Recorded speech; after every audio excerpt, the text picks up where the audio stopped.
Achan chin soi na hun pu va lau paka treasurer executive committee ilo som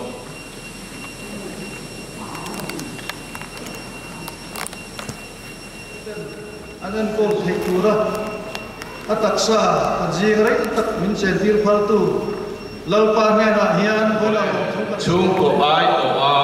to soi tu rin Urex Ralph Silo Afapa Upaber Ilaw Som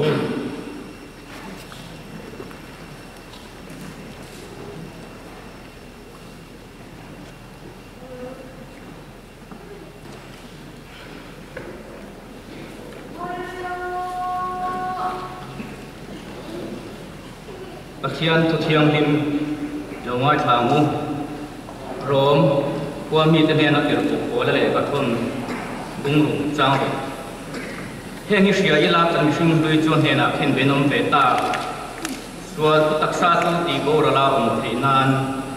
tu nó chỉ là xua coi ra căn ông lồng tu rin tu bộ thì tổ cho xua là cả chuộc tổ xía căn vai bùn trang sửa tên là pan môn miền sông sắp lột xe vì ru ra bên thuộc cái này á căn hậu tu cái trung ngạc cái hiền lồng tu ở bị cái kín ở miền Bắc làm con sồi hi cái đua kapa hi yang ania ke hi thingtlang lama te ko ma emergency tak mai hian li po lam han lo hian ka ho thina chumi wang chuan kan ho tu te chunga te ka tho pui zong phong chunga te hian long thu hi ka soi do min kha tham ne ka soi seng don lova arei to lo bang thom tu soi na chu hei chon mun local church a hian long tu soi hi kan ba a ni za na ko khwa ta local te ang te po khan hei tu ken jing sengin a yang chu rong min bol sat ke ta chon mun hian a tun ma tang pein ta pa dam lo chung cha ma ni ngop lo to nge a thut mun te alo ni poka aku la ta in eng ki ma thing pui lum ngai ta thut se an ron lum chu ka eng ki ma min pui bom thina kan samuan phe ema kan chunga hian lom chuan in July ni so pakhat sang ni som ni pakhat khan event sara kan admit kha voin seng hian o ni min seng khan kan chuana alo ni ta a August ni som pariat akan la dialysis han ti kha a potassium kha hiam thei reng lo maya lalpa than te pon lalpa kan au wal pha na sa hian ka hria chuan a hiam thei si lava dialysis jin lama mo chungul lama mo hian kan ti thina khamini kha chuan emergency in i zan lama khan ti le ani ta ni ma se a potassium level kha a hiam thei chuang reng lo maya chuan in ni som ni a phei chuan ni som ni August ni som ni a phei kha chuan a hiam thei si lo kha HDO a min da lu ta HDO min da lu khan oxygen te a han pe a tho te ha a pum te kha nuam lo a rong tia chu wang chuan HDO a min da lu kha man ti ra ni ta ni katia ventilator an man tir ta kha chuan lalpa than te trong trai na lalpa hi la hon chang ni hian kan hria ke ni chung kwa ko kan tha mon ve ta a ron tha chu ve le de ta a BP le enge ni a BP te kha ron sang chu ve a ma chuan hiam nu ta BP te kha potassium level te ko kha a ron hiam ve le ta kan tong pe ma a ikhan dialysis po tuang takin kan ti chol vek ma ro CPR te pon chan zo to lova khobe thiama poin ati dam thei to lova ama chalal pa nge in la ne na khamin hi khan chor ha dam turin min lo la sakta a doctor ta phei chuan nurse te phei chuan an tia lom PLB an ti me ani chuan PLB a to ta tuar sel hi kala selo re kala hungai lo an tim heti yang ngat tuar sel hi ni lo sen chuan ma na khan apo ral te tom anti mai ma se ama tuklal pa ama ina than te min mangai na wang sok te hian nin ka hria dam sa ya tung thina min mi hin mangai em mai ni chuan soi sei to dong la ba soi tu hi atam se em hei voi ni chuan min pui tu rom to box si la ba mà nhìn cảnh tung về trao cổ mấy chuan nhé là qua sát đó nhân cái xía kapa ani na zona chuan kan hangai em a min la tang pui se te kan tia chu mai pi na ma chuan ke chu ka thian pa ania cái in kom cái em mai ka thian pa thian du in kom ang hian cái in kom thina tem kula hian kan leng hei du thina he la hian tem nakina tem kul ko na ka chhong na kan hunga tem kul chain kong pui lian pui am kan chung ko na kan phun ania hi min hunga ya hian kan thu du na kan ti met thina a khor sa don hian tin ko ra chuan ek nge ni hei she la kan mising lui chu ne na khen benom beta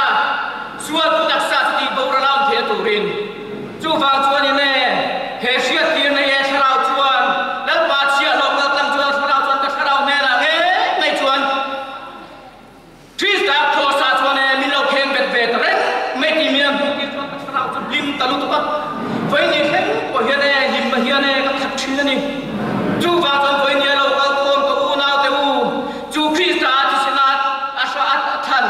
asin te kan ni ka ta wang hian a ro pui zo rang tung le wang ia lam kan kuna pore lo mi song song te ne tam hian ne voi ni hian ne la pa san ta song kan pian buna ka ne ki thar le chak pyang kai ti hi a atop nan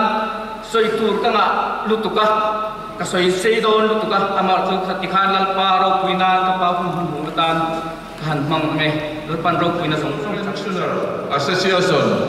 Cholhun branch in Khana Hun Ronman Be Don Nei Be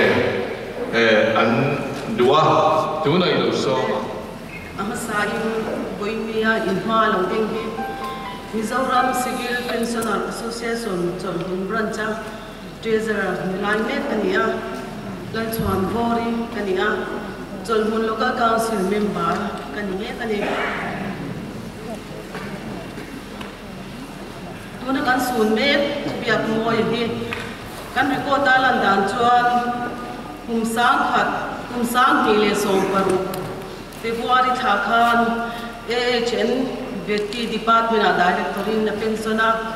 February ni som hi pakwa sam hi som paru khan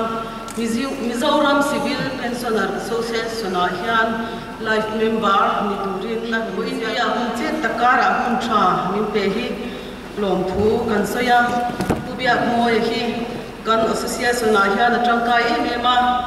khon tur le ti tur kan ti te tholom thongai kan ti te thanem ngai takin thun noi lovin aron thoa hetiang mi member kan chan hi Mizoram Civil Pensioner Association chuan kan ui tak zet ani ti kha kan han soya kan member thi chatuan rampan te anong hian Kini Mizoram Civil Pensioner Association hian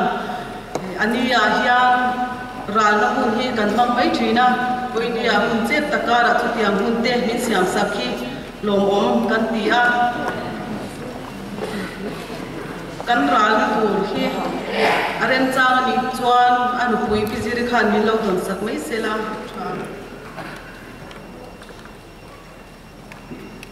kha kan hun ban thei mai sela Khana chu cha soi tu rin missionary vangal thana ilo som tong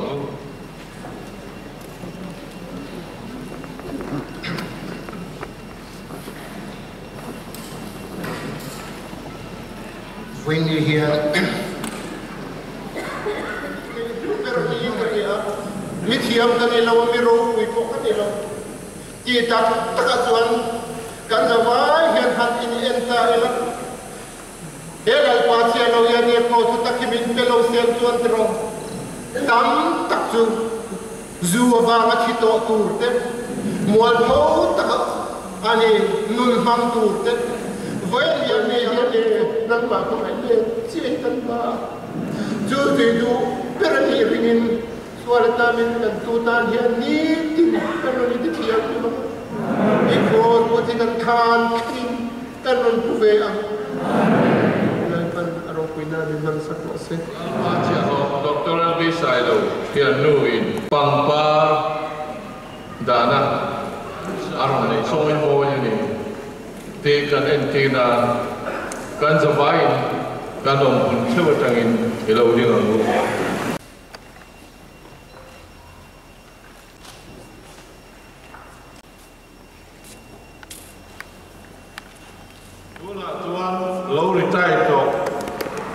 nima selal iswa isui hi kham thei lowa voini khenga nu takala iswa ro na bo ngat tre mani kum upat le chaklo po ngai tu lo ba bar maram khenga kal tre kan no le pa pulal piangan hun pulal pianga khojol hun to trong trai na nei tu ren tu na kan so ma a trong trai chu in kan om hun seva kan zawai kan dinga ulal pianga trong trai iso atang chuan kan hun he pu h lalmon puya valtea director publication department min kai huai sui to ang ô kapa rau quy lệ thiêng lim thiêng của làng ấy hiền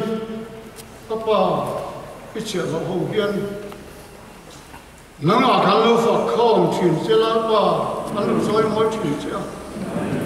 anh à cao tăng em luôn là chữ chào thế gần ngái cả chỉ na với những cái hơn mang đàn hi kapa ở bên mặt em cần cái phiền là vấn đề ô kapa điều tập khó khăn Christian nên là việc tiền thì rèn lộc Christa thì nằm hun kalau hari akan muka sana Isya Christa Christian khawe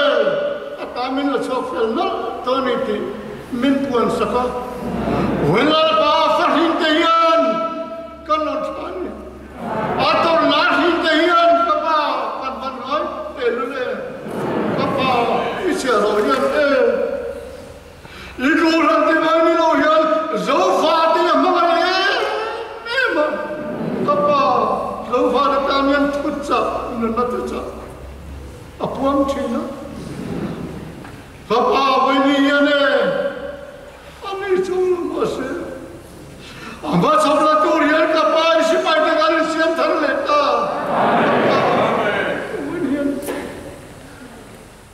zofa mangayen em tian la hetiam chin lo mase em tiam lim mo lim la ngal tang hen kapa nun la chi cha tang min chia to em mang yane kan chi pui te kai thau ku tang che kapa du tập dù làm con thế cho nên dấu pha cái mà em kapa kan kal chi với là ba à thiếu gia hiện tôi em là vắng kapa nó nên tin lu sẽ làm che với ni hiện isi pai hoi sen a hinte a to na hinte hiện a ma chap la turin a thari ya isi pai garin ni pe thar leta với ni hiện năng mình quay ni pe cái cho nên khao văn har te lên ô kapa đi tập ô kapa tu tập rồi lên gan văn hiện thiam thì lâu em ô kapa rồi lên mất ta phải thiam thì tu thiam ít sang te mình thôi là kapa thao thiam là mình nuôi này mình tin nuôi cái gần xe kapa mình thiam mình thiam là hiện dấu vào văn chỉ bùi ta xong lên mà mình phải khó bông xe lali si mình thiam mình cái nào đi được xe lalpa chia lo kan sana program chu dikan kan hang zota ni china kan ro puan tong khan mi puite mani om huna na thu tu ra nia pona kan sual be kan jing noi chuan kan program hi ati boy sa the wangin mani om huna kan lo la thuanga tuna hian Central UIF committee members then lalpa chia lo kuang hi an zon chua kanga so tilai tarin thala na bua sai angai do na ta son tha kan la anga chuta min conduct sak turin pulal chuang kima member executive committee ro tania ani hian thala dan tu ra kai shuenga program si nung lam panga kan thala pui tur te kha an chuanga khami ti lo ho kha chu kan huna kan lo la amana kan puan tom khan sota puang an zon phenga za takin an zon phenga ti chuan director pali department director pali ten a puang puan na tuam hi an la tha anga an thep thanga langa ti chuan a chunga pangpar hi an da lenga thalak na an nei tan ha ram thalak pui du kan awani chuan pulal chuang kima ne na hian in report angai do na thalak pui du zong zong ka chuan in lo soyanga ain dotin ata tolin dikhan kan kal pui do na ni voin chu kan ria tangin lalpat sia lo hun nu nung apuala kan hun man top na ni tur ani der maya chuwa chon man mo lovin mi pui po chi ai lovin heta guideline kan sia mang hi kan zom sham don nia ikha kan soi dua chumi zo thala pui na kan nei zo chuan CYF members ten apuam hi an zo na nga an tenu nuziri le afa ten a chu ko ten an zuenga executive committee nan zui lenga tiang khan mi puin than thengin kan zui phenga thana po khan in than so nai tuk lo tur nia he tiang lai bor ve la hian kan omanga than area big so chu nai tuk lovin mi pui kha kan lo in siam rem don ani a saran duty dona a sar thu in kan om don nia ti chuan kan vor lai in la a hadu em mai la anom play dona chumi chung chuan mi pui te kan om huna che chang lovin kan lo ding don nia ole tuna central YF committee members te khalo chua pula akuang hi thala pui turin temple kota son zon chua an zon chua chu hian ding don nia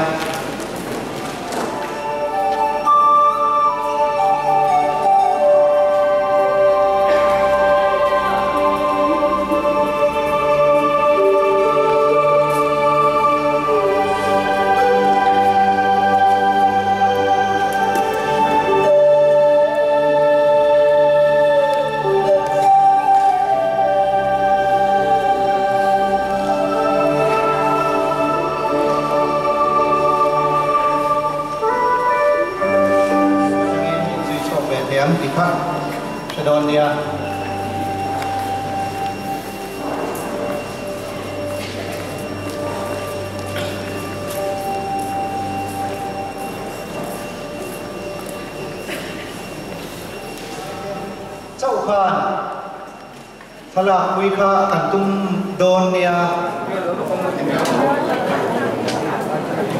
oi ko sen ko ete kai lo chu kem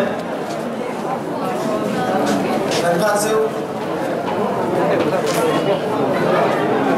secretary staff Property secretary staff zong zong te Hemizoa division lam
Nak sangkai berani, ama bang hen, tập con mình na,